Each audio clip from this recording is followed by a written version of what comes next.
Amém. Quantos têm fome da palavra de Deus? Hoje o Senhor, interessante, né? Tantos dias de unção tão forte, mas hoje à noite vai ser um negócio forte aqui, irmãos. Porque o Senhor vai plantar algo em você que você está precisando. Você que me assiste pela internet, abra seu coração. O Senhor está batendo na porta, falando assim: eu quero entrar aí e cear com você, e você comigo. Então vamos abrir a Bíblia em Lucas.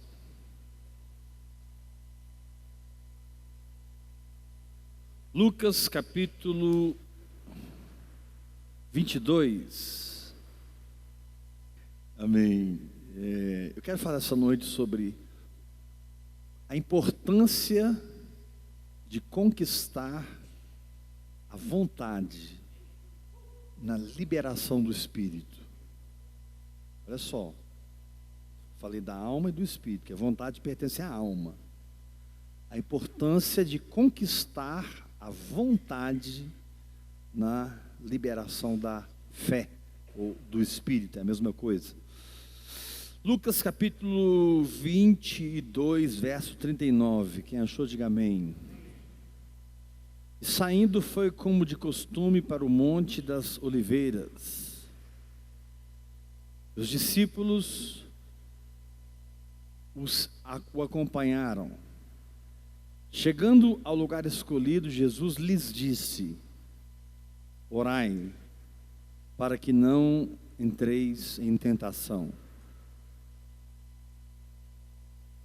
Ele, por sua vez, se afastou cerca de um tiro de pedra e de joelhos orava, dizendo: Pai, se quiseres, passa de mim esse cálice.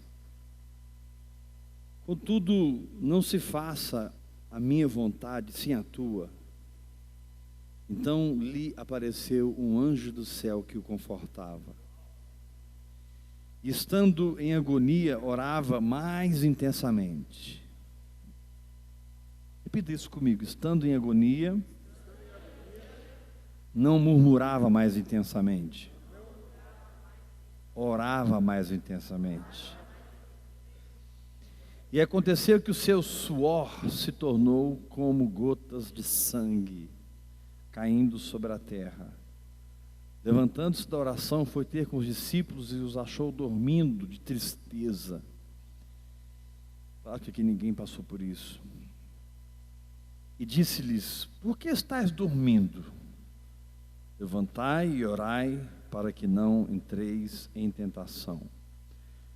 No primeiro versículo tem uma expressão muito interessante, que define a vida noturna de Jesus, mais especificamente as madrugadas de Jesus. E saindo foi como de costume para o monte. Mas não era qualquer monte, era o Monte das Oliveiras. Oliveira é a árvore que faz azeitona, é de onde se extrai o azeite, que fala da unção do Espírito Santo. Jesus era um homem dependente da unção do Espírito Santo na vida dele. Ainda que ele pudesse, como Deus, fazer tudo o que ele quisesse, ele escolheu se sujeitar ao governo do Espírito. E nada na vida de Jesus aconteceu porque ele era Deus, mas tudo aconteceu porque ele era filho de Deus. Nada aconteceu porque ele era o Deus que se fez carne. Ele nunca na terra agiu como Deus que se fez carne. Ele sempre agiu como um homem sujeito ao Espírito Santo. Por que eu estou falando isso, irmãos? Porque esse lugar aqui, que Jesus foi estar bem antes de ser julgado a noite toda pelos religiosos, por Pilatos, por Herodes. Esse lugar se chamava Getsemane. significa a prensa do azeite. Quando você deseja a unção, veja bem o que você está desejando. Porque os dons e a vocação são irrevogáveis, mas a unção é revogável. Nossa, pastor, eu nunca ouvi isso, então eu vou repetir. Romanos capítulo 11 diz que os dons e a vocação são irrevogáveis. Mas a unção que opera sobre o dom, ela é revogável. Alguém pode estar operando simplesmente no poder do dom que recebeu, mas a unção já foi embora, ó. Por quê? Porque a vida cristã, ela é de fé em fé, e de glória em glória. E a vida do Senhor foi assim, desde que Ele desceu, Ele deu o primeiro passo de fé, entrou no ventre de Maria, deu o segundo passo de fé, se desenvolveu no ventre de Maria, a virgem, terceiro passo de fé, nasceu de Maria, quarto passo de fé, cresceu nessa terra, quinto passo de fé, foi obediente aos seus pais, sexto passo de fé, foi chamado por Deus para começar o seu ministério, quando ele sai de Nazaré, vai para Cafarnaum, sétimo passo de fé. Antes disso foi batizado por João Batista, e sobre ele desceu o Espírito Santo, oitavo passo de fé. E toda a vida do nosso Senhor foi marcada pelo governo do Espírito. Diz a Bíblia que ele foi para o deserto cheio do Espírito Santo, guiado pelo Espírito Santo. Diz a Bíblia que ele voltou do deserto no poder do Espírito Santo. Então a questão do Espírito Santo estar sobre a minha vida é fundamental, porque a liberação do meu dom pode te impressionar, mas não vai quebrar o jugo. A Bíblia diz que a unção quebra o jugo.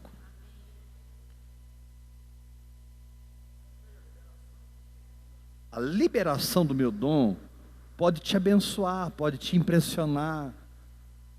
Olha, Deus me mostra que lá na sua casa tem um relógio na gaveta, assim, assim, assim.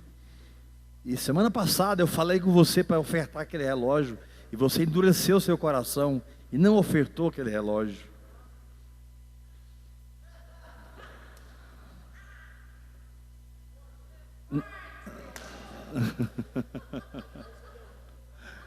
O que é isso? É uma palavra de conhecimento, é um dom. Mas a unção transcende o dom, porque enquanto o dom é uma capacitação, a unção é o próprio Deus funcionando no dom. Enquanto o dom te capacita, a unção transcende tudo e todos. Eu não quero apenas ter dons, quero ser ungido. Eu não quero ter apenas o dom da palavra, o dom de cantar, o dom de ensinar, o dom de ser um empresário do reino. Eu não quero apenas ter um dom que, sabe, porque quando você está se movendo no seu dom, você nem força faz, porque aquilo flui de você. Se você tem um dom para conduzir o povo na adoração e você se esforça, você não tem esse dom, porque o dom é aquilo que você faz sem esforço. Dom é o seu funcionamento normal no corpo de Cristo. Porém, o Senhor te diz: eu não quero apenas que você funcione, porque isso vai fundir o motor. Eu quero colocar óleo no motor. Tem muito crente aí com a luzinha acesa, o motor está esquentando. O motor está esquentando. Meu querido, quando aquele ponteirinho de temperatura vai para o vermelho, você tem que parar na hora. Na hora. E você tem que verificar se está faltando água, ou se já não queimou a junta do cabeçote. Tem muito crente aí que já queimou a junta do cabeçote. O motor nem funciona mais. Ele continua operando no dom. Não. Opere no dom, mas seja ungido. Opere no dom, mas tenha a graça de Deus sobre a sua vida. Opere no dom, mas tenha autoridade espiritual. Que as pessoas, ao tocarem no seu dom, toquem também na unção.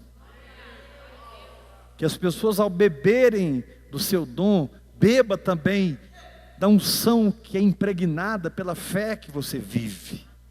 Porque o dom vem pela graça, a unção vem pela obediência.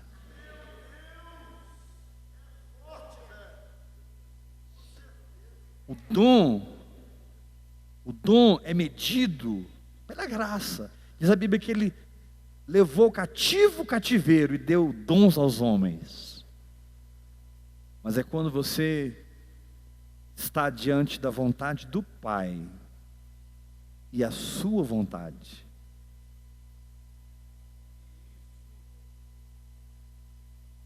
Sua mente já foi conquistada, a sua emoção já foi alinhada, mas a vontade, o desejo, é o lugar mais profundo da alma. Eu não vou dizer, não, mas eu vou dizer, porque é verdade. A vontade é o último estágio de conquista para uma vida no Espírito.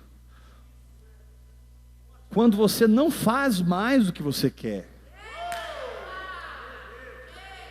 ainda que o que você queira seja legítimo, ainda que o que você queira seja louvável, mas Deus está dizendo, não é para a direita agora é para a esquerda. Senhor, mas eu quero ir para a direita. Pois é, meu filho, mas você já percebeu que você está no Monte das Oliveiras? E aqui quem manda é o Espírito Santo? Então pelo menos seja humilde, pare de vir nesse monte e de proclamar algo que você não vive. Pare de visitar o Monte das Oliveiras se você não está debaixo do governo do Espírito Santo.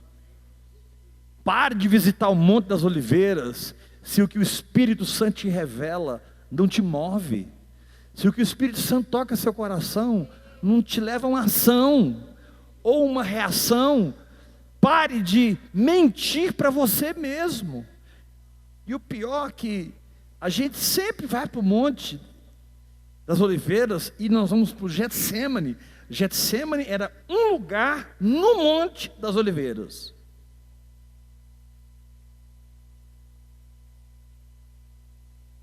Não é só o monte, é um lugar na presença, onde você vai se render.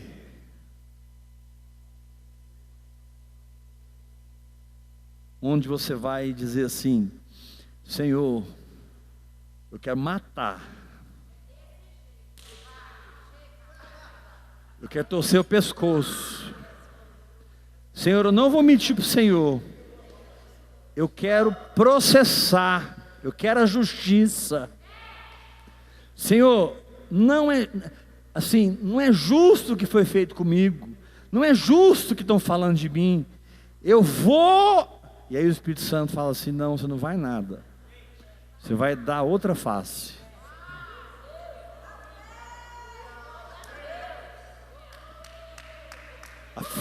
Afinal de contas, só contempla a minha face quem dá a outra face.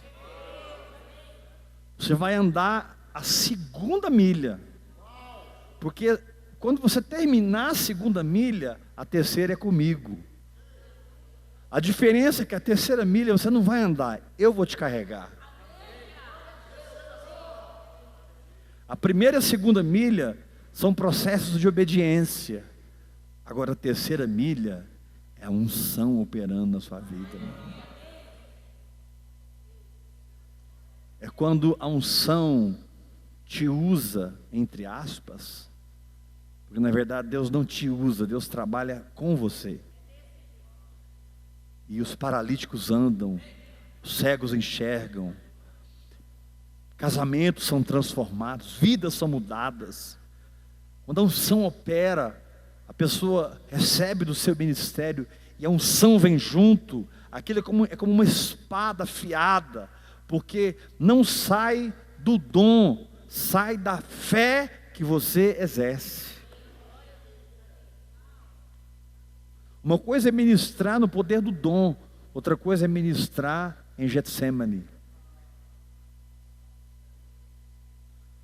Uma coisa é ser pressado pelos homens,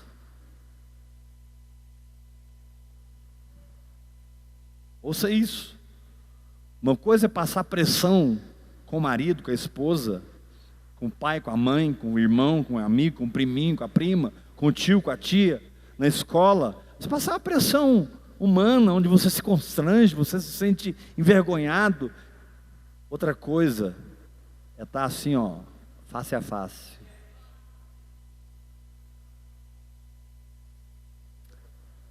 E ele transfere para dentro de você o saber dele. E você sabe porque sabe que o passo é tal, não tal. E aí você se quebranta. Você pega a sua vontade e quebra a sua vontade. Ou seja, a sua vontade não vai mais ditar o seu comportamento. A sua vontade não vai mais ditar a sua fala. A sua vontade não vai mais ditar o que você sente, o que você pensa. Muitas vezes eu estou pregando para uma multidão, e tem muitas pessoas ali que estão por dentro, acabando comigo, me julgando, me condenando. Mas ninguém está vendo o que elas estão fazendo, porque é dentro delas. É aí que Deus quer tocar. Deus quer tocar no lugar onde ninguém está vendo.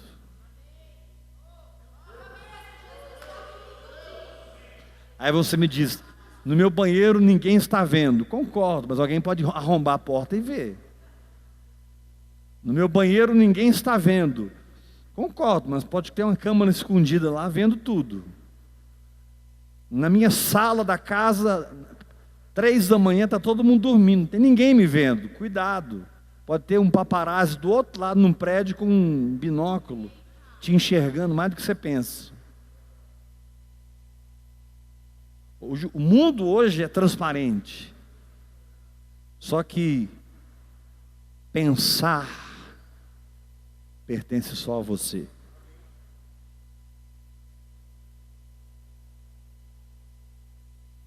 Concluir um fato e chegar a um veredito, isso pertence só a você.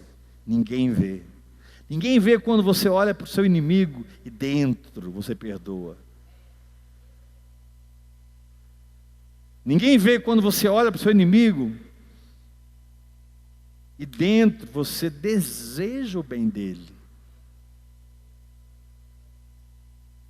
Ninguém vê quando você olha para o seu inimigo e dentro você não está chorando mais, você está sorrindo para ele. Então, Getsemane é o lugar que te promoverá a um lugar de unção. Pode aplaudir a palavra de Deus mesmo.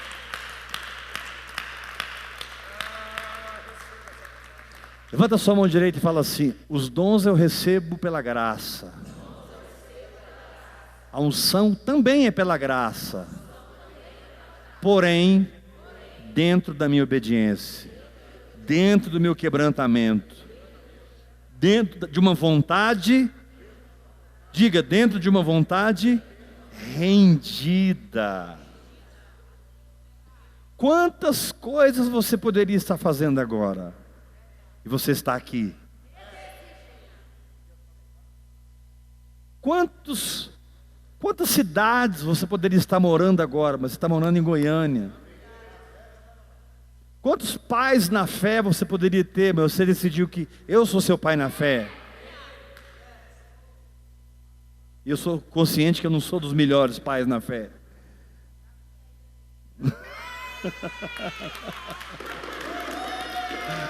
Glória a Deus.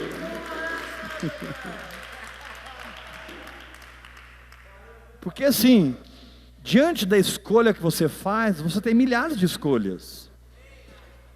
Eu, por exemplo, jogo xadrez desde criança. Isso é uma herança que eu tenho de família. Meu pai jogava xadrez, me ensinou a jogar xadrez. Eu jogo xadrez até razoavelmente. Se eu pegar um cara que sabe jogar xadrez e eu for com calma com ele, eu perco eu demoro a perder. A não ser que eu pegue um gênio, né? Porque o gênio tá. Mas o xadrez, todos os jogadores de xadrez sabem o seguinte, que uma jogada antecipa 5, 6, 7 jogadas. Uma jogada de xadrez, quando eu mexo o peão, já estou olhando o que o cavalo vai fazer, o bispo vai por trás, a rainha vai lá atrás, a torre vem para cá. É um jogo de estratégia. O jogo de xadrez. É um jogo de estratégia. Então, de repente, você está mexendo as peças. E cada vez que o jogo de xadrez se desenvolve, você tem milhões de opções. Por que o jogo de xadrez é tão famoso, é tão, né? O famoso Kasparov e grandes jogadores de xadrez marcaram a geração. Porque chega uma hora no jogo que você tem milhões de opção. É tão grandioso que eles construíram um computador que joga xadrez com você. E tem os níveis, nível 1, nível 2, nível 3, nível 4, nível 5. Se você bobear, se colocar no nível 5, você não ganha no computador. Até que você realmente se desenvolva no nível da programação que foi feita. Pastor, o que você está querendo dizer? Eu estou querendo dizer que quando você chega no Getsemane, você tem muitas escolhas. Você pode mudar de igreja. Você pode mudar de pastor, você pode mudar de cidade, você pode mudar de visão, você pode mudar de doutrina, você pode mudar de tudo. Agora, a pergunta é, Deus falou algo com você?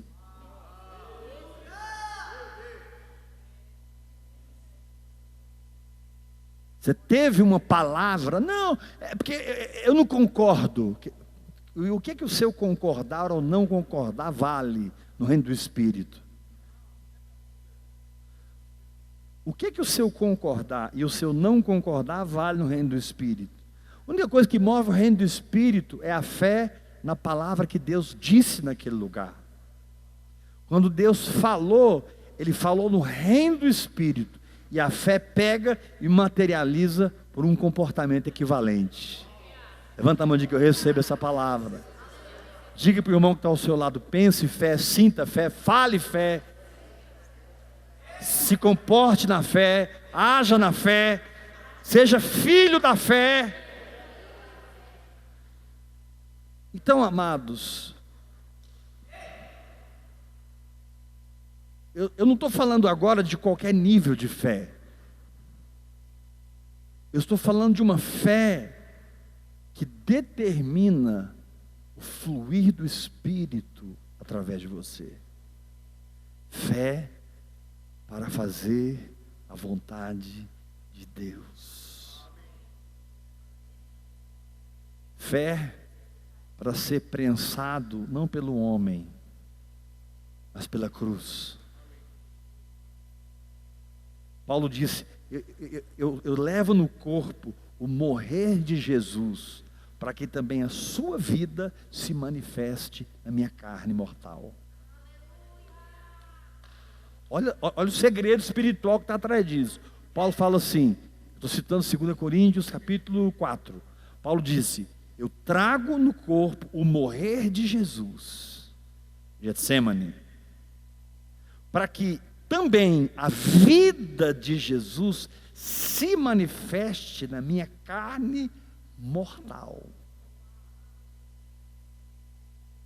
Unção, glória de Deus. Já o negócio não está mais mudando você, agora está mudando os outros através de você. O negócio não está tocando você, agora você é um cano na parede onde a água está passando.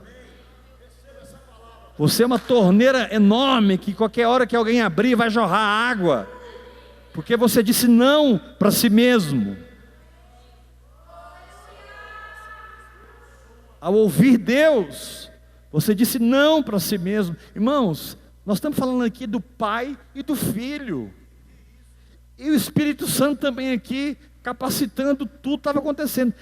Quando Jesus diz, Pai, se possível, passa de mim esse cálice. Você acha que a mente divina não raciocinou trilhões e trilhões e trilhões e trilhões e trilhões de opções para Jesus? Mas a única opção que o pai teve foi chamar um anjo e falar, cara, não vai ter jeito, ele vai ter que morrer. É só a morte dele que vai quebrar a maldição.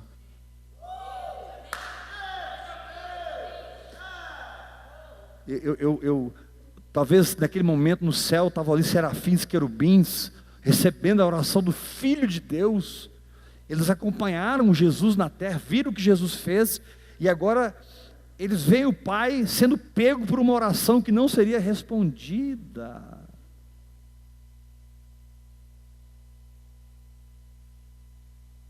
Porque Jesus, na sua humanidade, ele diz em outro livro, que o espírito está pronto, mas a carne é fraca. No espírito ele estava pronto há muito tempo, mas ali chegou um momento de profunda angústia, chegou um momento de profunda dor, porque ele ia se tornar pecado, ele ia carregar nossas doenças, ele ia se fazer maldição, ele ia se separar do Pai, o Pai ia virar o rosto para ele, e o Pai ia rejeitá-lo para poder aceitar você. O Pai virou a face para ele, para nunca virar a face para você. O Pai abandonou ele sozinho lá na cruz, para que hoje você nunca seja abandonado.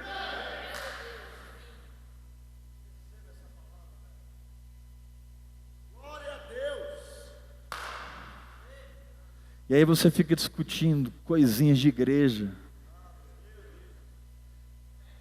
Você fica discutindo coisinhas de igreja. Você fica julgando o irmão, condenando o outro, dando opinião sobre a vida dos outros. Quem sou eu para opinar na vida de alguém? Jesus diz, não julgais. Porque se você julgar, você está entrando no lugar de Deus. Então você vai ter que ser julgado.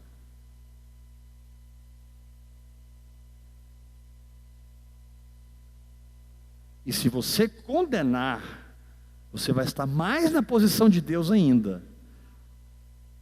E se você for pego em algum crime milímetro, você será condenado.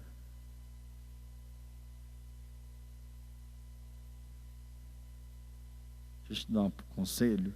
Deixa as pessoas livres. Tira essa pessoa do seu coração. Ou tira essa turma do seu coração. Abençoa. Dá de comida. Quando você puder, sempre que você puder, abençoa seu inimigo. Sabe, por que o diabo não toca algumas pessoas? Porque eles têm brasas vivas ajuntadas na cabeça.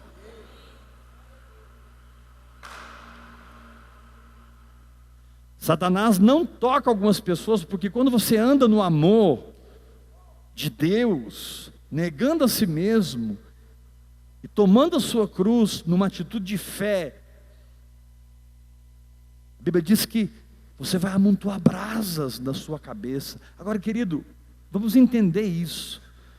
Pastor, se eu colocar brasas na minha cabeça, eu vou queimar o meu cabelo, concordo? Mas não é só seu cabelo que você vai queimar, não. Você vai queimar seu cérebro.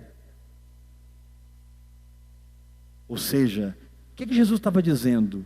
Amontoe brasa sobre a sua cabeça. Ou seja, substitua a sua mente pela minha mente em você.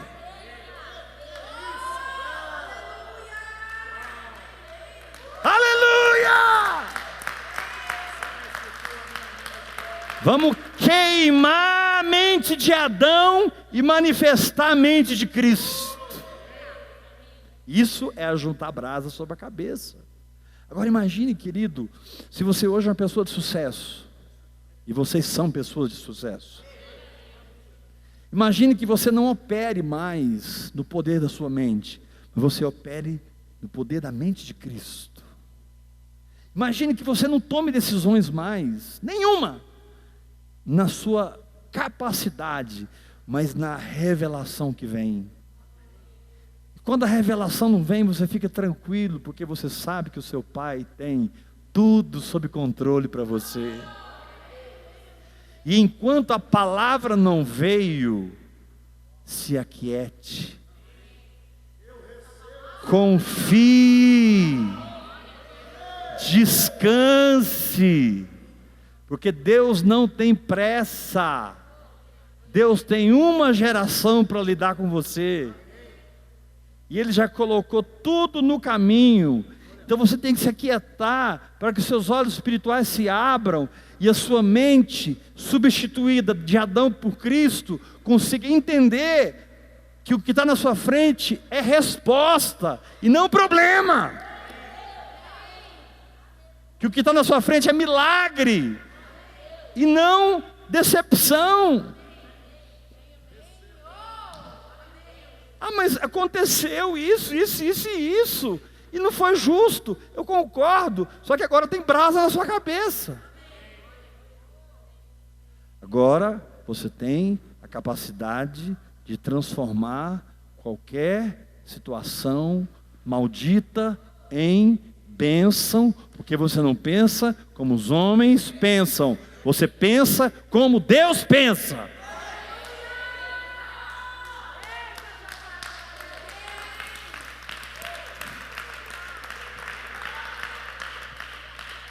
Agora, você ficou doido de vez.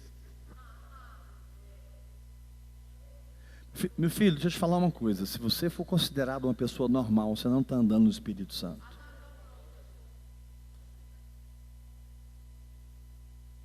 Sabe, assim, eu vou falar sério.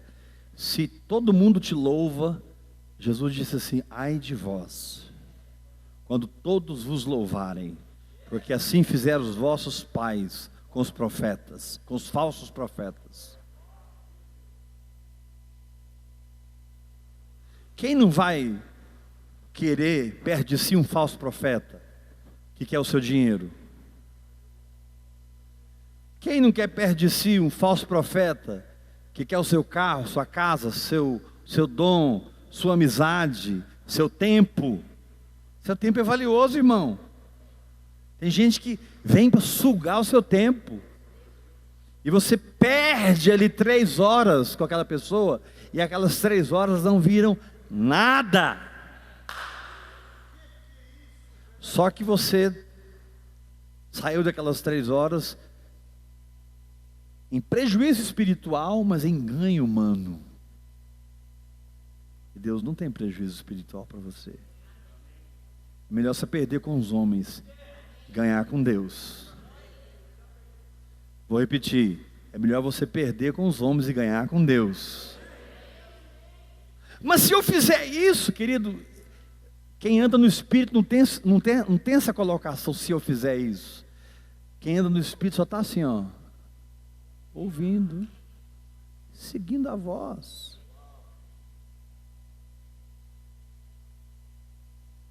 E quando não tem voz, calma, talvez você já é a própria voz da situação. Deus nem está falando porque não precisa, você já se tornou a resposta para todo mundo.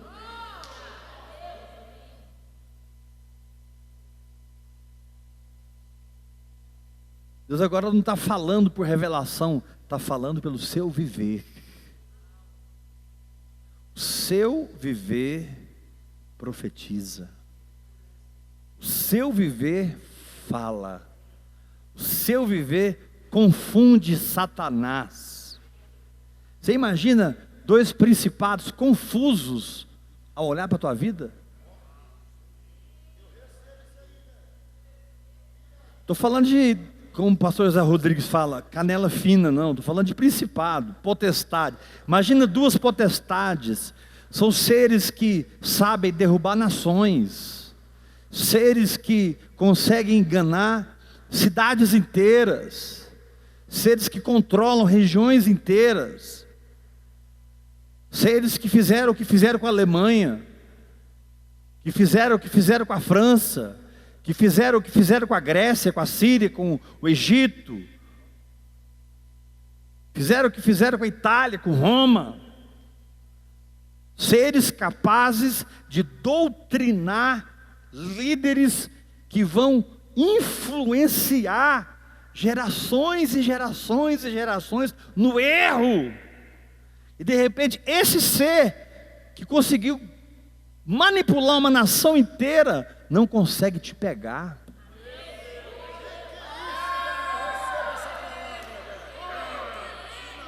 O cara conseguiu pegar Hitler, mas não consegue te pegar, meu.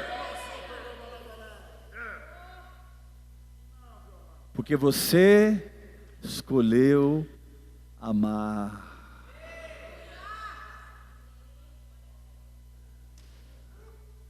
Você escolheu virar outra face, eles não entendem isso. Andar a segunda milha e deixar... Porque, pastor, mas por que eu vou dar a túnica? Porque a capa vai cair na sua cabeça, querido. Para que você... Pediram a capa, deixou a túnica, ou pediram a túnica, deixou a capa, calma. O que está vindo do céu é maior do que você está perdendo. Você está perdendo a capa, ou perdendo a túnica, que importa? O que está caindo do céu é maior do que você está perdendo. Se você andar no Espírito, tudo que você perde se torna menor do que Deus te dá.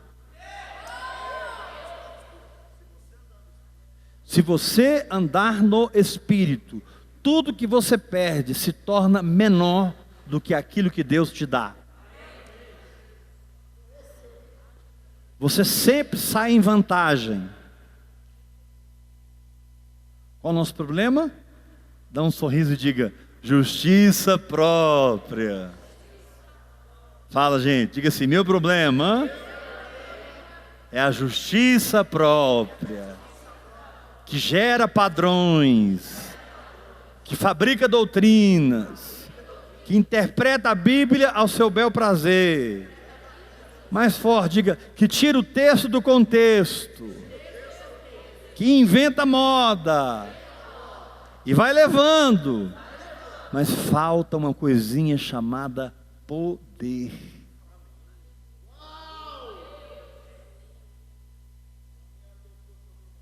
Paulo disse: negam o poder.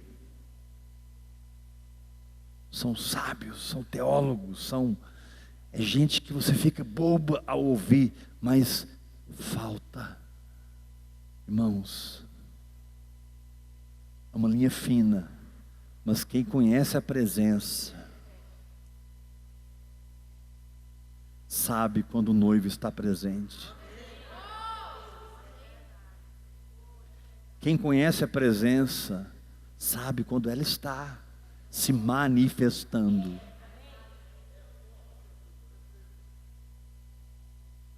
Agora, se você vê a presença se manifestando, e o Espírito caindo, e o azeite caindo, cala a tua boca.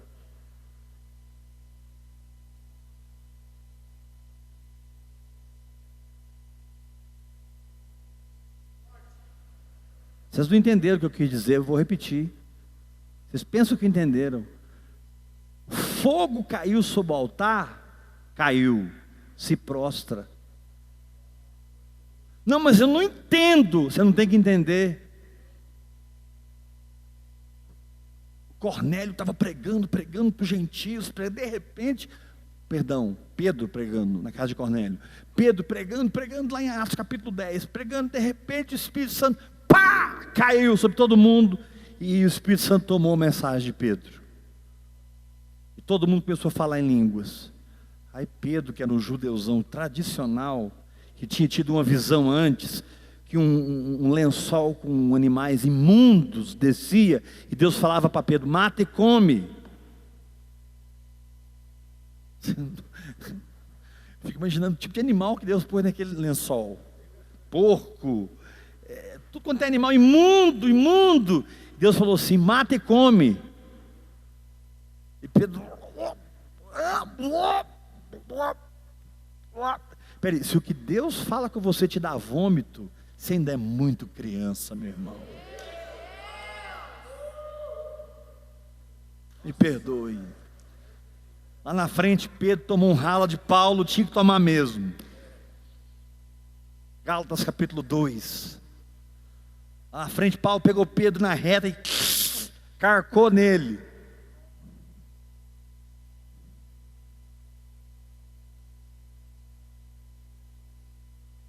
Como assim? Desceu um lençol com animais imundos, Deus falou: mata e come. Cara, foi. Agora você vai ser apedrejado por isso, você vai ser julgado por isso, você vai ser condenado por isso. Mas o que eles não vão poder negar é Deus na sua vida.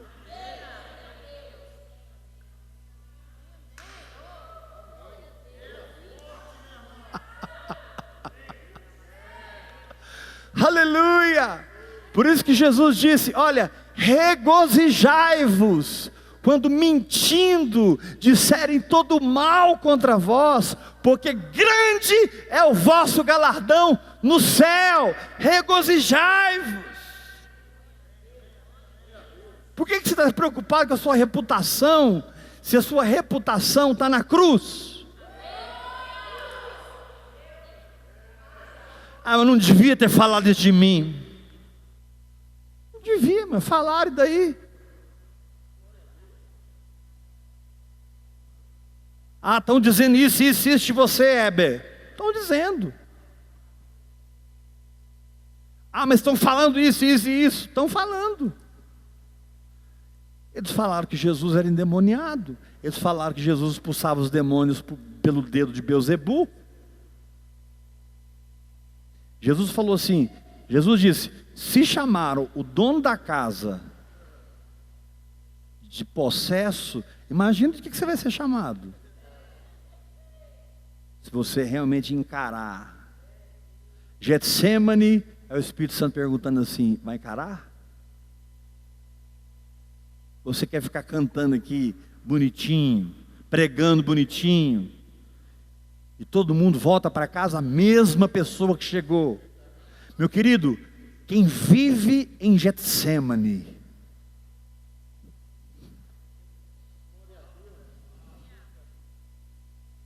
ele é um ambiente de transformação.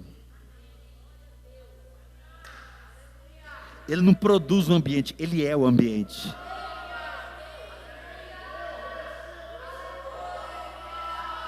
Quem vive no Getsemane, ele é uma atmosfera. Quem passa por ele, a atmosfera está aqui. Eu passei por ele, opa!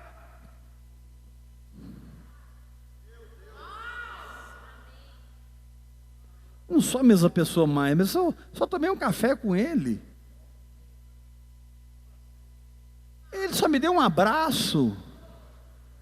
A gente troca uns WhatsApp de vez em quando.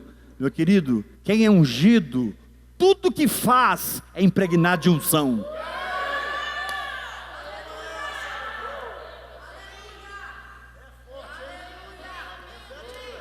Quem é ungido, tudo que faz é impregnado de unção.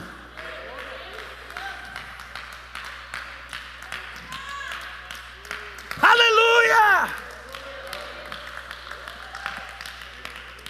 Não é só a pregação dele, não é só o dom dele. O dia a dia, ele está na cozinha fazendo arroz com feijão lá, fritando bife, e ele tem uma graça, as pessoas comem aquela comida. Gente, mas que comida deliciosa. O cara conversa com você sobre negócio no telefone, a hora que ele desliga, ele pensa assim: o que esse cara tem? Aí já desligou o telefone, de repente ele desligou do outro lado, você nem sabe porque está chorando. O que esse cara tem? Eu conversei com ele, nada a ver, estou chorando. Ai.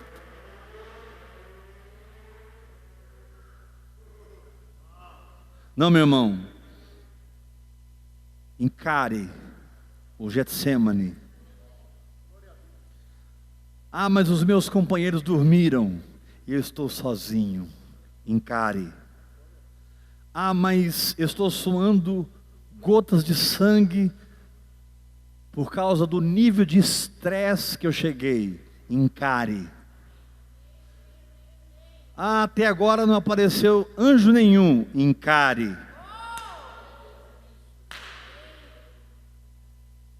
Já é a terceira vez que eu falo com o Pai. Ele nunca deixou de responder instantaneamente qualquer pedido meu. E já é a terceira vez que há um silêncio no céu.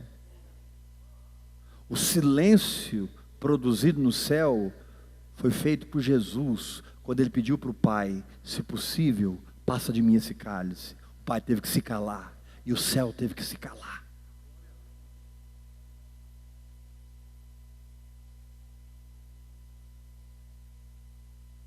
E por que a Bíblia diz que foi meia hora de silêncio? Mais ou menos o tempo que Jesus foi 3 vezes lá falar com Deus. E Deus ficou em silêncio, porque a sentença já estava dada. Silêncio, todos no céu em completa reverência.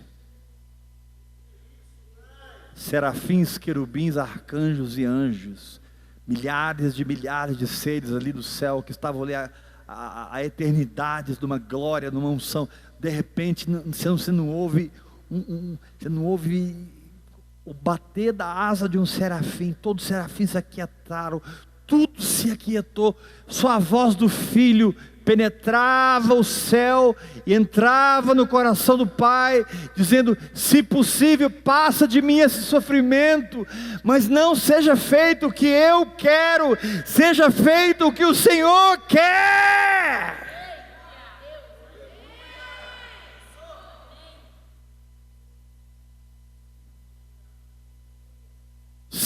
Se isso vai me colocar no Nepal, é para o Nepal que eu vou. Se isso vai me colocar como um grande empresário do reino, é isso que eu serei. Se isso me falar uma esposa idônea, é isso que eu serei. Se isso me fazer um apóstolo que sacudirá nações, é isso que eu serei. Não importa, eu quero saber o que tu queres, Deus. Porque eu não vou avaliar minha vida pelo tamanho da obra que eu farei, mas por quanto eu obedeci o que o Espírito Santo me disse.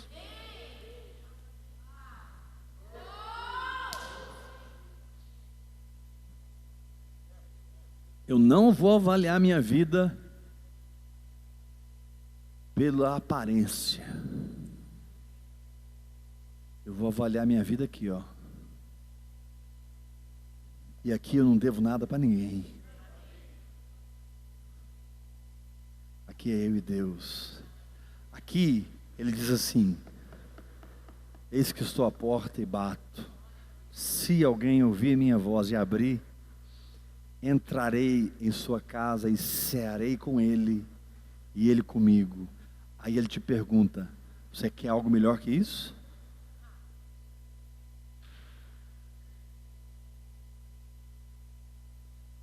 Você quer algo melhor que isso?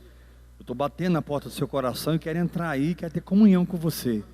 Agora, se não é isso o seu maior valor,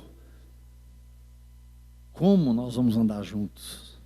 Porque para mim, o que vale em tudo é você, diz o Senhor. Se você não entendeu, eu vou repetir. Para mim, o que vale em tudo é você, diz o Senhor. Para mim o que conta é você. Agora, e para você o que conta sou eu?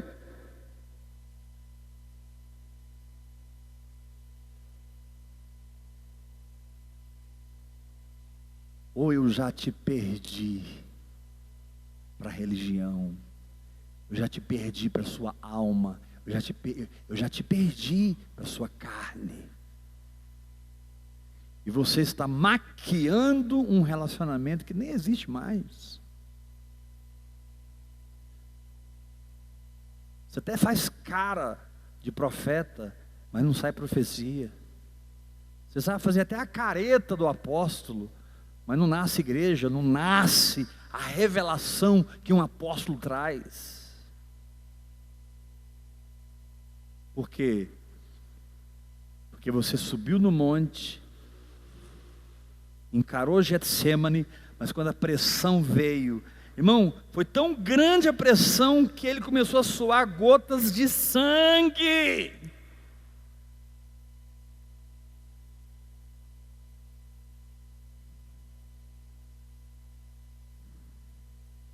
Nós molhamos nosso travesseiro com dó de nós mesmos.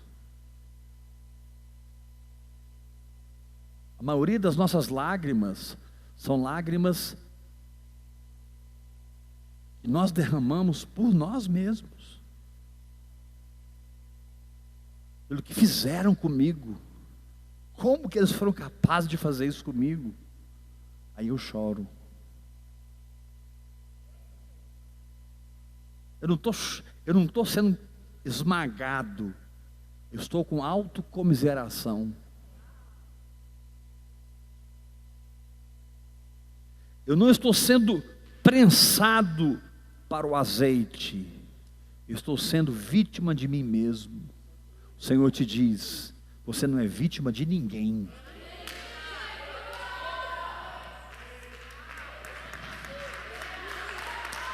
E o Senhor te diz: você não é vítima de nada. Jesus estava com os discípulos, aí Jesus falou algo que deu a entender, mas não era aquilo que Jesus estava falando, deu a entender que João não morreria, na conversa. Aí Pedro ficou com ciúme. Senhor, é porque...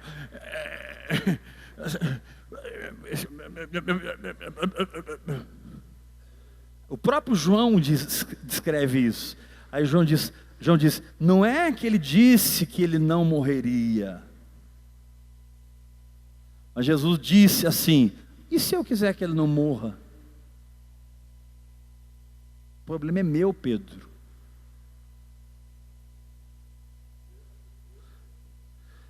O problema é que nós fazemos da fé apenas uma festinha para abençoar a nossa carne, e não um altar para crucificá-la.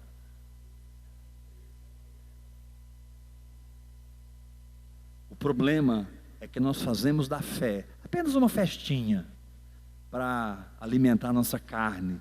Minha BMW, minha casa no Alphaville, minha cura, né? A minha prosperidade. A fé é uma festa da carne, jamais um altar de morte.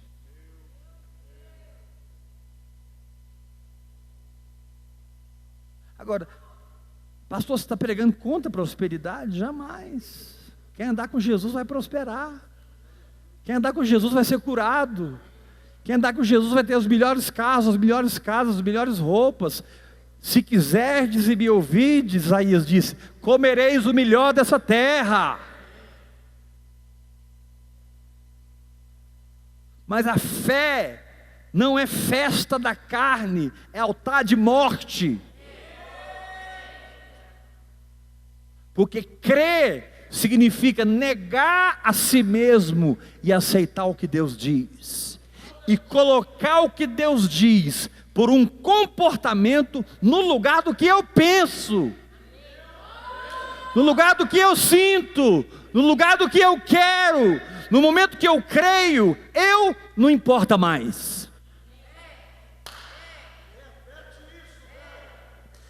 Aí se eu morrer, morri, vou para casa, ficar com Jesus, aleluia. Aí se eu me tornar errante, está escrito lá em Hebreus capítulo 11, errantes pelo deserto, não é acertantes.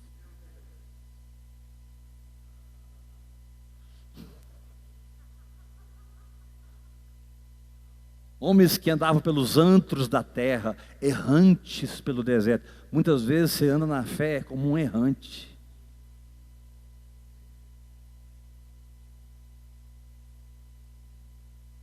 Porque parece que com você o treino funciona. Fulana casa, você não casa. Beltrano casa, você não casa. A empresa do outro prospera, a sua tá lá cada dia para cobrir o cheque, para correr dali, e você está crendo, meu Deus, porque parece que, Senhor, deixa eu te falar uma coisa, escolhido não é quem vive uma vida certa, escolhido é quem crê na palavra perfeita.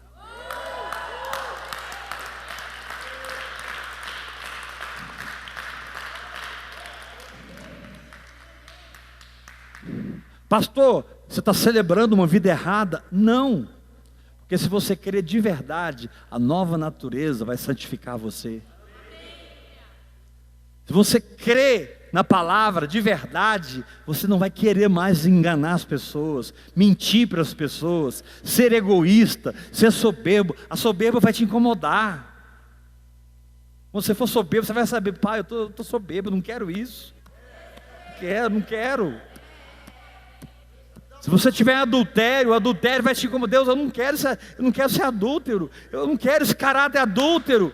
Pedro disse de um grupo que tinha olhos cheios de adultério, que andavam nas casas de mulherzinhas apaixonadas, cheias de paixão. Não, Deus, eu não quero isso para a minha vida. Quando você está na fé, você está no fogo, você está no altar, você está queimando, você está recebendo a glória e o poder de Deus.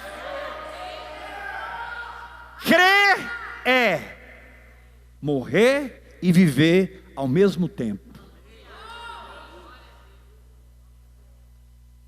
Levanta sua mão, grita comigo. Crer é cruz e ressurreição ao mesmo tempo. Mais forte, diga: sempre que eu aceito uma palavra, algo em mim vai morrer e algo em mim vai viver. Mais forte, sempre que eu aceito uma palavra, Ismael sai pela porta da rua. Desculpe, Ismael sai pela porta da cozinha e Isaac entra pela porta da rua.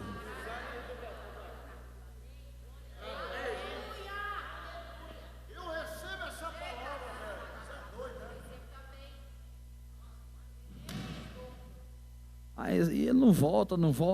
É Ismael, irmão. Isaac volta. A pergunta não é se volta ou se não volta. A pergunta é se você entregou ou não.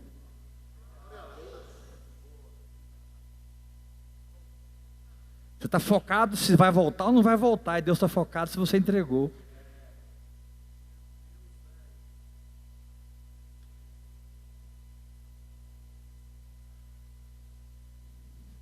Você está focado no que é justo e no que é injusto. E Deus quer te prensar para sair azeite. Você quer estar certo. Deus quer te apertar e te espremer. Para uma geração colher da morte que você vive todo dia.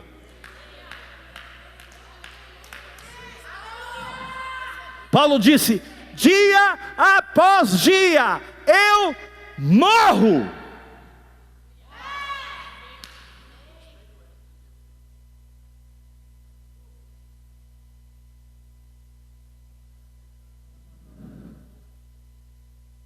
Sim, irmão, a fé é o seu veículo de receber todas as promessas de Deus.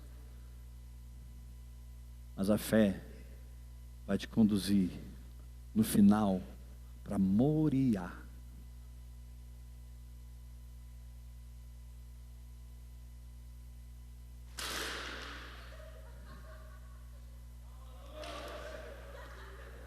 Eu estou falando, eu estou avisando. O negócio aqui hoje está forte.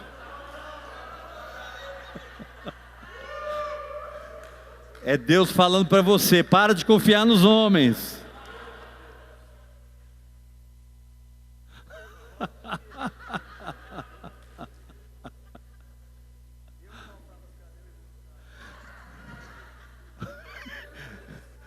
Ô Lucas aqui, eu que maltrato as cadeiras, é o irmão que cai.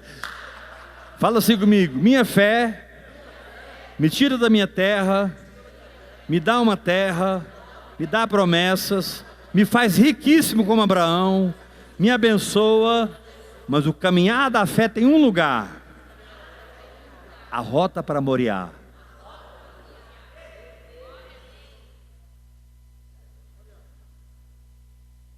Onde você vai ter que entregar, meu irmão. Só que no lugar da sua entrega brotará a sua unção.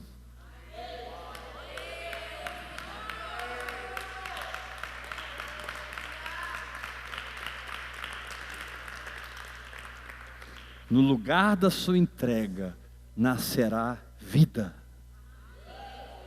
Sabe, um deserto seco, sequíssimo. De repente, do meio daquele deserto seco, nasce uma plantinha verde. Ninguém pode explicar aquilo, a não ser o fato de que as raízes daquela plantinha estão em um lugar que ninguém está.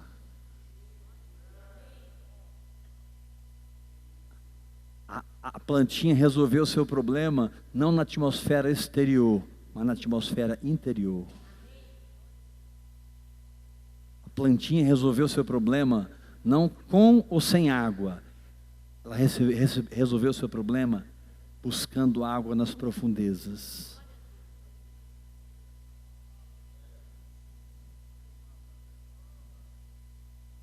Tem muita gente que come no deserto dessas plantas.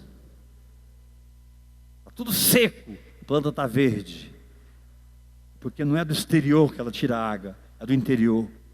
Jesus disse: quem crer em mim, do seu interior fluirão rios de água viva. Aleluia!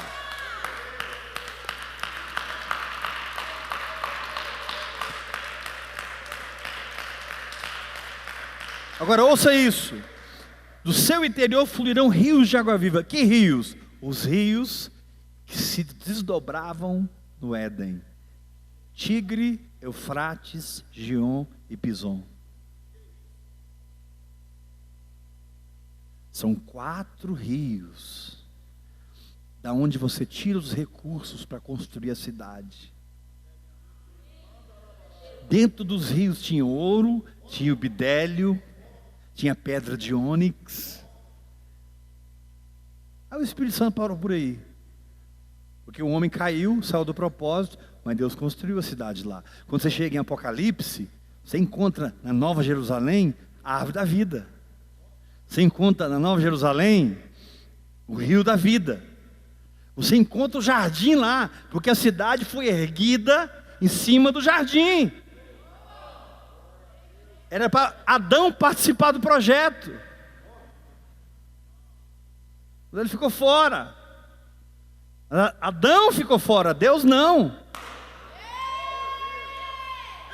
O Senhor te diz: ponha Adão para fora e vamos nós dois juntos, porque o que eu comecei, eu vou completar, diz o Senhor. Eu fiz o universo. Eu fiz um jardim e eu construí uma cidade sobre o jardim. Faz assim com a mão. Diga: o meu Deus fez o universo, estabeleceu um jardim. Gênesis capítulo 1, 2 e 3. Fala, gente. Gênesis capítulo 1, 2 e 3. Diga: e sobre o jardim ele construiu uma cidade. Por quê? E eu vou terminar com isso. Quando ele tirou Adão, ele colocou uma espada flamejante em volta. Escute. Por que ele colocou uma espada flamejante e um querubim guardando o caminho da árvore da vida? Porque ao morrer espiritualmente, o homem iria introduzir na cidade coisas da carne. E ali só cabia coisas do Espírito. O Senhor te diz: se você se entregar ao meu Espírito, o meu Espírito tem uma espada. Tomai a espada do Espírito. E essa espada, à medida que você fala em línguas, ela vai guardar a edificação da cidade no seu espírito. Vós, porém, amados, Judas versículo 20, edificando-vos, ou seja, construindo a cidade, edificando-vos na vossa fé santíssima, orando no Espírito Santo. E o versículo 21 diz: orando no Espírito Santo, guardai-vos no amor de Deus. Coloque uma espada em volta da edificação do Espírito, para que o homem não coloque o bedelho, para que o homem não coloque o dedo.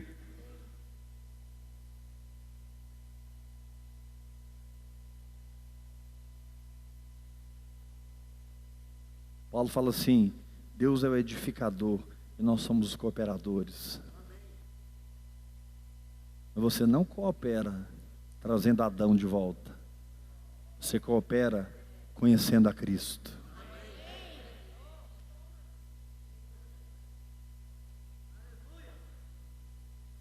E colocando Cristo, e Cristo, e Cristo, e Cristo, e Cristo, e Cristo, e Cristo. Toda a nova Jerusalém é formada de Jesus.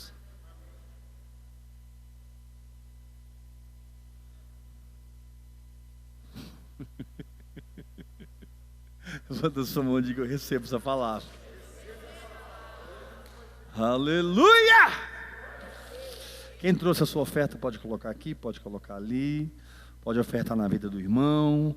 Amanhã nós estamos aqui na ceia do Senhor, 7h30, pessoal da internet, estamos juntos, de fé em fé, de glória em glória. É o que Deus começou, Deus vai completar.